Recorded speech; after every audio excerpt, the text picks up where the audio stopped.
15.5টা বছর আমাদেরকে ঘর দুয়ারে থাকতে দেয়নি, মার মুখ দেখতে দেয়নি, স্ত্রী পুত্র কন্যার হক আদায় করতে দেয়নি, সংগঠনের কাজ শান্তিতে করতে দেয়নি।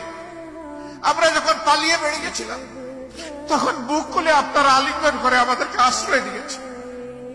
জীবনের ঝুঁকি নিয়ে, ইজ্জতের ঝুঁকি নিয়ে আপনারা আমাদেরকে আমাদেরকে ধরতে এসে আপনাদেরকে ধরে নিয়ে গিয়েছে। এক পর্যায়ে আমাদেরকে মুক্তি দিয়েছে, কিন্তু আপনাদেরকে মুক্তি দেয় নাই, জিদ মিটিয়েছে। কেন তোমরা তাদেরকে আশ্রয় দিলে? আপনাদের এই ঋণ কিভাবে আমরা পরিশোধ করব? এর কোন প্রতিদান আমাদের কাছে নাই। যার কাছে প্রতিদানের চাবি, সেই আল্লাহর দরবারে দোয়া করি, আল্লাহ যেন পূর্ণ প্রতিদান দুনিয়া এবং আখিরাত দুই জায়গায় আপনাদেরকে দান করেন। আপনারা শুধু আশ্রয় দেন নাই ভাই, আপনারা সব কিছু আমাদের দিকে এগিয়ে দিয়েছিলেন, হাত বাড়িয়ে দিয়েছিলেন।